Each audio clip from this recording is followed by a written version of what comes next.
فكيف أجيب يا ويحي ومن ذا سوف يحميني أسلي النفس الحمد لله وكفى وسلام على عباده الذين اصطفى اما بعد۔ اس وقت ہمارا پورا ملک پاکستان سیلاب کے حوالے سے انتہائی مشکلات کا شکار ہے۔ تو جیسے اس قسم کے امور سامنے آتے ہیں تو شیطان بھی اپنی پوری قوت کے ساتھ جو ہے وہ ابھر کر سامنے آ جاتا ہے، اور وہ صرف یہی نہیں کہ جو مبتلا ہیں سیلاب میں انہی لوگوں کو پریشان کرتا ہے، بلکہ وہ لوگ جو مبتلا نہیں ہوئے ان کو بھی اللہ تعالیٰ کی ذات عالی سے بدگمان کرنے کی کوشش کرتا ہے۔ مطلب ایک سوال یہ ابھرتا ہے کہ یہ سیلاب کون بھیجتا ہے، ایسے حالات کون بھیجتا ہے؟ تو سیدھا سا جواب ہے، ہر مسلمان کہے گا کہ بھئی یہ تو اللہ ہی بھیجتے ہیں، کیونکہ زمین و آسمان کا نظام اللہ کے ہاتھ میں ہے، وہ مالک ہے، اپنی مرضی سے نظام کو چلاتا ہے۔ تو اس پر پھر ملحدین اور دین دشمن لوگ وہ لوگوں کے ذہن کو خراب کرنے کی کوشش کرتے ہیں۔ مطلب وہ پہلے تو یہ بات کریں گے کہ دیکھو جی اللہ تعالیٰ تو بڑے غفور الرحیم ہیں، بندوں سے بڑا پیار کرتے ہیں، اور جن سے پیار کیا جاتا ہے ان کے اوپر سیلاب تو نہیں بھیجے جاتے، ایسے ان کے بچوں کو تو پانی میں ڈبو کر نہیں مارا جاتا، ان کی فصلیں تباہ نہیں کی جاتی، ان کے مکانات نہیں گرائے جاتے۔ تو یہ سب کیا ہے؟ اب جب اللہ نے بھیجا ہے تو کیوں بھیجا ہے؟ وہ تو بڑا رحیم ہے۔ تو یہ اللہ تعالیٰ کی رحمت اور بندوں سے محبت کے خلاف ہے کہ وہ اس قسم کے سیلابوں کو بھیج کر بندوں کے لیے مصائب کھڑے کر دے۔ دیکھیے، سب سے پہلے تو یہ مفروضہ ہی غلط ہے کہ جس سے محبت کی جاتی ہے اس کو کبھی بھی تکلیف نہیں دی جاتی، اس کو کبھی بھی پریشانی نہیں دی جاتی۔ یہ خود مفروضہ غلط ہے، اس لیے کہ صحیح بخاری میں حدیث ہے، رسول پاک صلی اللہ علیہ وسلم کو بخار ہوا اور بہت تیز بخار تھا۔ تو ایک صحابی نے عرض کیا، یا رسول اللہ آپ کو اتنا تیز بخار ہے؟ تو آپ علیہ السلام نے فرمایا، اوعکو کما یوعکو رجلان منکم، کہ جس طرح تم میں سے کسی آدمی کو بخار ہوتا ہے تو مجھے 2 آدمیوں کے برابر اللہ بخار دیتے ہیں، لیکن پھر مجھے اجر بھی 2 آدمیوں کے برابر ملتا ہے۔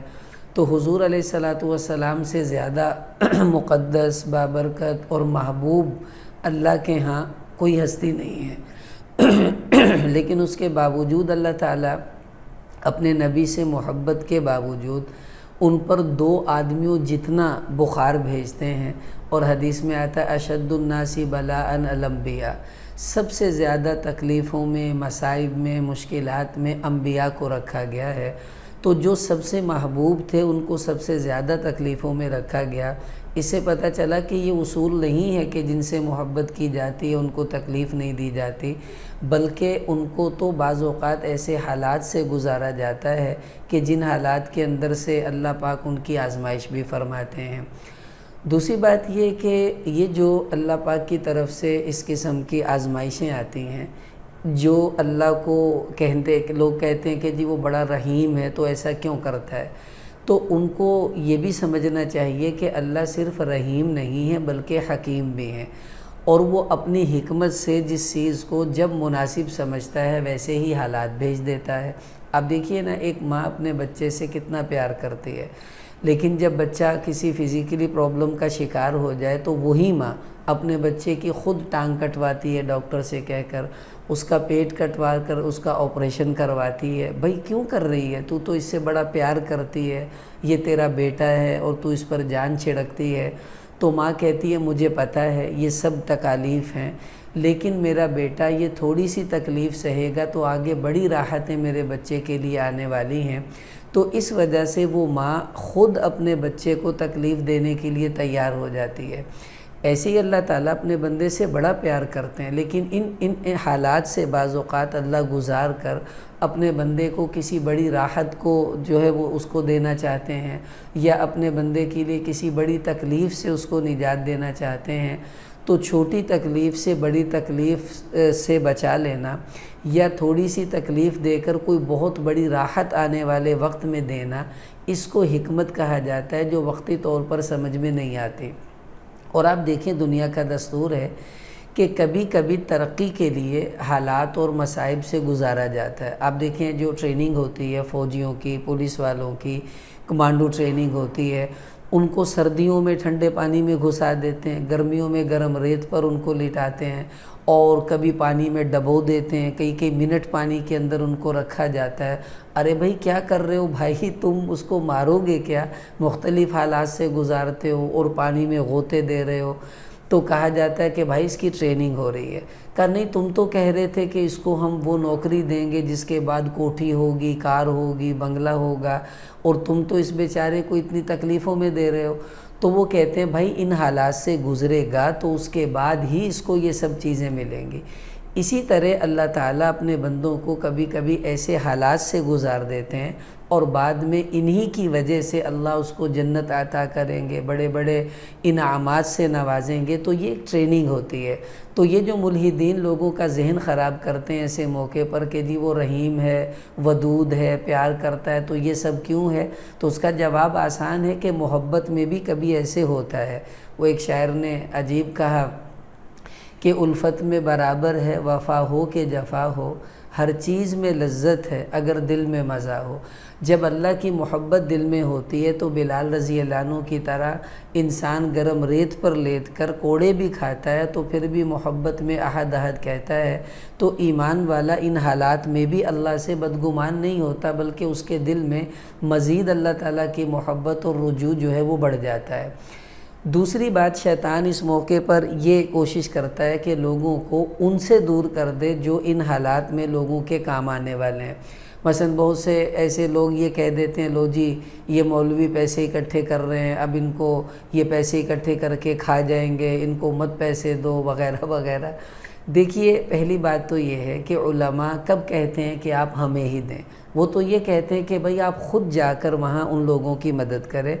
اگر آپ نہیں جا سکتے تو ہم آپ کی طرف سے یہ قربانی دے دیں گے کہ آپ کے پیسوں سے جو راشن وغیرہ ہوگا وہ وہاں صحیح مستحقین تک پہنچا دیا جائے گا۔ اب ظاہر ہے جو جتنی چیریٹی یہ بنی ہوئی ہیں جو یعنی فاؤنڈیشنز، ان کو بھی لوگ دیتے ہیں کیونکہ وہ اعتماد کرتے ہیں کہ بھی ہم یہ خود جا کر نہیں کر سکتے، یہ لوگ کر دیں گے۔ تو اسی طرح علماء جو یہ مدارس والے یا دوسرے لوگ کر رہے ہیں وہ آپ سے تعاون کر رہے ہیں کہ جو کام آپ کو وہاں جا کر خود کرنا تھا وہ کہتے ہیں ہم آپ کی طرف سے وہ کیے دیتے ہیں۔ اگر آپ کو کسی پر اعتماد نہیں ہے تو مت دیجیے، جن پر اعتماد ہے ان سے تو کم آپ کو تعاون کرنا چاہیے اور اپنے اعتماد کو ظاہر کرنا چاہیے۔ تو ایسے لوگ جو موم بتی مافیا ہوتے ہیں وہ پہلے ہی لوگوں کو علماء سے بدگمان کرتے ہیں، پھر اس موقع پر وہ کسی اچھے کام کو کر بھی رہے ہوتے ہیں تو وہ ان کو اس اچھے کام کو بھی نہیں کرنے دیتے۔ تو ہمیں ان لوگوں کی سازش سے بھی بچنا ہوگا اور اس سازش کا شکار ہمیں نہیں ہونا ہے۔ اب ان حالات میں اللہ تعالیٰ یہ سب کرتے ہیں تو اب ہماری ذمہ داری کیا ہے، ہمیں کیا کرنا ہے؟ دیکھیں سب سے پہلے تو ہمیں یہ اپنے آپ کو سمجھانا ہے کہ ہمارا امتحان ہو رہا ہے، یہ ایک اللہ کی طرف سے آزمائش ہے، اس کو عذاب نہیں کہنا چاہیے۔ بہت سے لوگ اس موقع پر کہتے ہیں لو جی اللہ کا بڑا عذاب آ گیا، لوگ پہلے ہی بیچارے پریشان ہیں اور آپ عذاب کہہ کر ان کا دل مزید جو ہے وہ مبتلا کر دیتے ہیں پریشانی میں۔ یہ بالکل غلط طریقہ ہے۔ اس موقع پر عذاب کی باتیں نہیں کرنی چاہیے، آزمائش کی باتیں کرنی چاہیے۔ اس لیے کہ علماء نے لکھا ہے کہ عذاب اور آزمائش میں فرق کیا ہے؟ ایک ہوتا ہے ابتلا، ایک ہوتی ہے سزا۔ تو سزا اور ابتلا دونوں کی حالت تو ایک جیسی ہے۔ اب جیسے امام حسین رضی اللہ عنہ کتنی سختی سے گزرے، تکالیف گزری، شہادتیں ہیں، اور یہی کچھ بہت سے کافروں کے ساتھ بھی ہوا، وہ قتل ہوئے، ان کی گردنیں اتاری گئیں۔ تو اب ہمیں کیا پتہ چلے گا کس کو سزا مل رہی ہے، کس کو ابتلا سے اللہ ترقی دے رہے ہیں؟ علماء نے اس کا ضابطہ یہ لکھا کہ جس تکلیف اور مصیبت کے بعد بندہ اللہ سے بدگمان ہو جائے اور اللہ سے دور ہو جائے وہ سزا ہوتی ہے، وہ عذاب ہوتا ہے، اور جس تکلیف اور مصیبت کے بعد بندے کا دھیان اللہ کی طرف بڑھ جائے اور رجوع اللہ پہلے سے زیادہ ہو جائے وہ ابتلا ہوتی ہے، امتحان ہوتا ہے، ترقی ہوتی ہے، اس کو سزا نہیں کہنا چاہیے۔ تو الحمدللہ مسلمان ان حالات کے بعد مزید اللہ کی طرف رجوع کرتا ہے۔ تو یہ کہنا کہ یہ عذاب ہے یہ بالکل غلط بات ہے، یہ آزمائش ہے۔ اللہ نے خود قرآن میں فرمایا کہ وَلَنَبْلُوَنَّكُمْ بِشَيْءٍ مِّنَ الْخَوْفِ وَالْجُوعِ وَنَقْصٍ مِّنَ الْأَمْوَالِ وَالْأَنفُسِ وَالثَّمَرَاتِ، کہ ہم تمہیں آزمائیں گے۔ کس چیز سے؟ کہ ہم تم پر بھوک بھیجیں گے، خوف بھیجیں گے، تمہارے مالوں کو کم کر دیں گے، پھلوں کو کم کر دیں گے، تمہاری جانوں کو لے لیں گے۔ اب سیلاب میں یہ سب کچھ ہوا، خوف بھی ہے، بھوک بھی ہے، لوگ بھی مرے، فصلیں بھی تباہ ہوئیں، مال بھی کم ہو گیا۔ تو ان سب حالات کو اللہ فرما رہے وَلَنَبْلُوَنَّكُمْ، ہم تمہیں آزمائیں گے۔ تو یہ ہماری آزمائش ہو رہی ہے، یہ کوئی عذاب نہیں ہے اللہ کی طرف سے، کیونکہ سیلاب کوئی پہلی دفعہ تو نہیں آتا۔ سیلاب مختلف سالوں میں ہمارے ملک میں آتے رہے، 5-5 10-10 سال کے وقفے سے تقریباً جب سے پاکستان بنا ہے سیلاب آ رہے ہیں۔ تو یہ تو نہیں ہے کہ 10 سال تک لوگ گناہ ہی نہیں کرتے، گناہ تو روز ہوتے ہیں، پھر تو روز سیلاب آنے چاہیے۔ تو اس بدگمانی سے بھی ہمیں اپنے آپ کو نکالنا ہے کہ ان چیزوں کو عذاب نہ کہا کریں، یہ آزمائش ہے ایمان والوں کے لیے۔ اب ان آزمائش میں اللہ فرما رہے وَبَشِّرِ الصَّابِرِينَ، کہ صبر والوں کو خوشخبری سنا دیجئے۔ تو پتہ چلا کہ سب سے پہلا کام صبر کرنا ہے ان لوگوں نے جو ان حالات سے گزر رہے ہیں، مطلب جن علاقوں میں سیلاب آیا ان کے ذمے ہے صبر کرے، اور ہم جو محفوظ ہیں ان سیلاب کے حالات سے، ہمارے علاقوں میں اگر نہیں آیا ہے تو ہمارے ذمے یہ ہے کہ ہم اللہ تعالیٰ کا شکر کریں کہ اس نے ہمیں اس مصیبت اور تکلیف میں مبتلا نہیں کیا۔ دیکھیے حدیث میں آتا ہے عجبا لامر المؤمن، حضور علیہ السلام نے فرمایا کہ مجھے ایمان والے پر بہت تعجب ہوتا ہے، یہ کبھی بھی گھاٹے میں نہیں جاتا۔ کیوں؟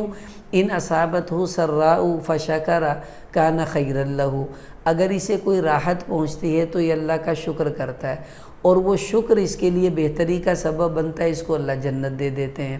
وَإِنْ أَصَابَتْهُ الضَّرَّاءُ فَصَبَرَ فَكَانَ خَيْرًا لَهُ، اور اگر اسے کوئی تکلیف مصیبت آئے تو یہ صبر کرتا ہے، وہ بھی اس کے لیے بہتر ہے، اور صبر سے جنت لے لیتا ہے۔ تو مومن کی جنت پکی ہے، چاہے صبر سے لے چاہے شکر سے لے۔ تو جب تک سیلاب نہیں تھا مسلمان شکر کر رہے تھے، اللہ نے جنت دینی تھی۔ اب سیلاب آئے تو وہ لوگ صبر کریں گے، ان کو جنت ملے گی۔ ہمارے لیے نہیں آیا ہے ہمارے علاقوں میں، ہم شکر کریں انشاءاللہ ہمیں بھی جنت ملے گی۔ تو دونوں سے الگ الگ اللہ کا تقاضا ہے، وہ ان کو پورا کرنا چاہیے۔ دوسری بات یہ کہ ہماری ذمہ داری یہ ہے کہ اب ہمیں مینجمنٹ بھی کرنی چاہیے۔ مثلا حکومت کو چاہیے کہ وہ ڈیم بنائے تاکہ ایسے حالات میں پانی محفوظ بھی ہو سکے، اور ملک جو ہے ان ایسے حالات میں گرفتار ہونے سے بھی بچ جائے۔ دوسرا یہ کہ ہمیں دین یہ سکھاتا ہے کہ ہم وہ کام نہ کریں جو ہمارے نقصان کا سبب بنے۔ مثلا صحیح بخاری میں حدیث آتی ہے، حضور علیہ السلام نے فرمایا کہ رات کو چراغ بجھا کر سو۔ کیوں؟ فَإِنَّ الْفُوَيْسَقَةَ رُبَّمَا اجْتَرَّتِ الْفَتِيلَةَ فَأَحْرَقَتْ أَهْلَ الْبَيْتِ، کہ کبھی کبھی ایسا ہوتا ہے کہ رات کو چوہا آتا ہے اور وہ چراغ کی بتی کھینچ کر لے جاتا ہے اور پورے گھر کو جلا دیتا ہے۔ مطلب احتیاط کرو کہ وہ کام نہ کرو جس سے تمہیں نقصان ہو۔ ابو داؤد شریف میں روایت ہے، حضور علیہ السلام نے فرمایا کہ من بات علی ظہر بیت لیس لہ حجار فقد بریئت منہ الذمہ، کہ جو بندہ ایسی چھت پر سوتا ہے جس کے دائیں بائیں دیواریں نہیں ہیں، کوئی سیکیورٹی نہیں ہے، تو ہمارا ذمہ اس سے بری ہے بھائی، کیونکہ ممکن ہے وہ نیند میں اٹھ کر چلے اور نیچے گر جائے، تو وہ کیوں سویا ایسی جگہ پر جہاں اسے نقصان ہو سکتا تھا۔ تو اس مزاج کو ہم سمجھیں کہ جو پانی کے راستے ہیں، ہم ان راستوں پر ہوٹل بنا لیتے ہیں، آبادیاں بنا لیتے ہیں۔ اب کراچی میں ایسے ہی ہوتا ہے، جو برساتی نالوں کی جگہیں وہاں لوگوں نے پلازے بنائے ہوئے ہیں، اور یہاں بھی جو سیلاب آئے ہیں یہ جو سوات کے علاقوں میں، تو وہاں نقصانات کیوں ہوئے ہیں زیادہ؟ اس لیے کہ جو اصل پانی کے فلو کی جگہ تھی وہ پانی کا مقام تھا، وہ پانی کا اپنا راستہ تھا، وہ کبھی بھی آ سکتا ہے۔ تو ہمیں پانی کی جگہوں پر خود سے ہوٹل بنا کر، مکان بنا کر ہم نے دعوت دی ہے آ بیل مجھے مار۔ تو اسلام یہ سکھاتا ہے کہ ہمیں پانی کے راستوں پر ایسی جگہوں پر آبادیاں نہیں بنانی چاہیے جو بعد میں کئی سالوں کے بعد بھی ہمارے لیے نقصان کا سبب بن سکیں۔ تو یہ بھی ہماری ذمہ داری ہے کہ مینجمنٹ میں صرف یہی داخل نہیں ہے کہ آپ ڈیم بنائیں، بلکہ یہ بھی داخل ہے کہ آپ پانی کی جگہوں پر لوگوں کو آباد نہ ہونے دیں، ان کو دور رکھیں تاکہ پانی آئے وہ اپنے راستے سے گزرے اور تباہی بربادی انسانی جانوں کے جانے کی شکل میں نہیں ہوگی۔ اگلی بات یہ کہ اس موقع پر ہمیں شریعت یہ کہتی ہے کہ اب ہم ان لوگوں سے تعاون کریں جو بیچارے سیلاب کی زد میں آ کر تباہ حال ہو چکے ہیں۔ دیکھیے حضور علیہ السلام نے ارشاد فرمایا، ابو داؤد شریف میں روایت ہے کہ ایما مسلمن کسا مسلمن ثوبا علی عورا، کہ جو مسلمان کسی مسلمان کو کپڑا پہناتا ہے، ایسے حالات میں جب ان کے پاس کپڑے نہ ہوں، تو کساہ اللہ من خضر الجنہ، اللہ اس کو جنت میں سبز ریشم کے جوڑے پہنائیں گے۔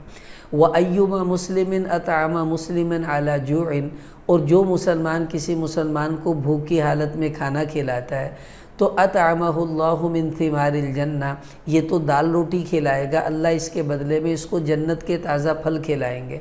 وَأَيُّمَا مُسْلِمٍ سَقَى مُسْلِمًا عَلَى ظَمَئٍ، اور جو مسلمان کسی مسلمان کو پیاس میں پانی پلا دے گا، تو سقاہ اللہ من الرحیق مختوم، اس نے تو پانی ہی پلایا ہے، اللہ اس کے بدلے میں جنت میں مہر لگی ہوئی شراب اس کو پلائیں گے۔ تو اب جو حالات چل رہے ہیں، وہ لوگ کھانے کے لیے بھی ترس رہے ہیں، پانی کے لیے بھی ترس رہے ہیں، کپڑے بھی ان کے پاس نہیں ہیں کیونکہ سب کچھ سیلاب میں بہہ گیا۔ اب ہماری ذمہ داری ہے کہ ہم ان سے یہ سب تعاون کریں، کھانا بھی کھلائیں، پانی بھی پلائیں، کپڑے بھی دیں۔ آپ اگر پیسے دیتے ہیں جس سے وہ یہ سب خریدیں یا لوگ خرید کر پہنچا دیں، یہ بھی بڑی اچھی بات ہے، ورنہ کم سے کم ہم اتنا تو کر سکتے ہیں، میرے پاس 10 جوڑے ہیں تو میں 6 پر گزارا کر لوں، 4 وہاں بھیج دوں۔ میرے پاس 3 جوڑے جوتوں کے میں 2 رکھ لوں، 1 وہاں بھیج دوں۔ ایسی میری بیوی کے، میرے بچوں کے جو کپڑے ہیں زائد، ان کو نکال کر وہاں بھیج دیے جائیں تاکہ ان لوگوں کو گزارا ہو سکے، تو یہ بھی انشاءاللہ اسی روایت میں داخل ہو جائے گا، اور ہمیں اللہ جنت میں سبز ریشم بھی دیں گے، کھانے پھل بھی کھلائیں گے، اور مہر لگی بھی شراب بھی پلائیں گے۔ پھر اس میں یہ بھی آپ کر سکتے ہیں، اگر آپ مالی تعاون نہیں کر سکتے، آپ فزیکلی اپنے آپ کو پیش کریں کہ وہاں جا کر آپ یہ کام کریں۔ اب دیکھیں نا، الحمدللہ مدارس کے علماء، طلباء، وہ لوگ جو بخاری پڑھاتے ہیں، مسلم پڑھاتے ہیں، قرآن پڑھاتے ہیں، وہ بیچارے اتنا بہترین دینی کام کرتے کرتے ان جگہوں کو چھوڑ کر، ہمارے جامعے کے بہت سے اساتذہ اب بھی وہاں پر ہیں، طلباء وہاں پر ہیں، اب وہ بیچارے وہیں کھپ رہے ہیں، محنت کر رہے ہیں، مال تقسیم کر رہے ہیں، ان لوگوں کو نکال رہے ہیں مشکلات سے، تو وہ فزیکلی اپنے آپ کو وہاں گئے کہ چلے اگر ہم نے مالی تعاون کیا ہے تو ہم یہ بھی کر سکتے ہیں۔ تو آپ مالی نہیں کر سکتے، آپ اپنی خدمات پیش کریں، وہاں جا کر جو لوگ لاتے ہیں راشن، آپ ان کے ساتھ مل کر کام کر سکتے ہیں، یہ بھی انشاءاللہ خیر کا کام ہوگا۔ عبداللہ بن عباس رضی اللہ عنہ، سنن بہقی میں روایت ہے، وہ اعتکاف بیٹھے ہوئے، نفلی اعتکاف تھا، تو کسی نے آ کر کہا جی میرا کوئی کام ہے، اگر آپ چل دیں تو ہو جائے گا، کہا چلو، چل دیے۔ اس نے کہا جی آپ تو اعتکاف بیٹھے ہوئے تھے، تو فرمانے لگے میں نے رسول اللہ صلی اللہ علیہ وسلم کو یہ فرماتے ہوئے سنا کہ من مشى فی حاجت اخیہ وبلغ فیہ، کہ جو آدمی کسی مسلمان کے کام میں چلے پھرے اور اس میں کوشش کرے تو اللہ تعالیٰ اس کو 10 سال کے اعتکاف کا ثواب عطا فرماتے ہیں۔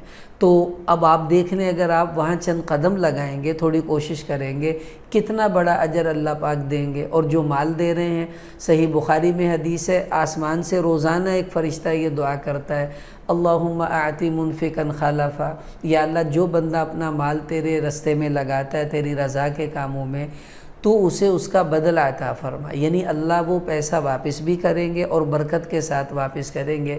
اس لیے آپ سے درخواست ہے کہ ایک تو بدگمانی سے بچیں، اللہ تعالیٰ کی ذات سے کوئی بدگمانی نہ ہو، بلکہ حسن ظن رکھتے ہوئے اس سے دعاؤں میں، استغفار میں، توبہ میں لگیں۔ مالک اگر ہماری غلطی سے ہوا ہے تو ہم معافی مانگتے ہیں، تیری حکمت آزمائش ہے تو ہم آزمائش کے لائق نہیں، تو ہمیں معاف فرما دے۔ یوں اللہ تعالیٰ کو منانے کی کوشش کریں، اور ان برے حالات میں اپنے مسلمان بھائیوں سے جو تعاون کر سکتے ہیں وہ کریں۔ اللہ تعالیٰ ہم سب کو ان باتوں پر عمل کی توفیق عطا فرمائے۔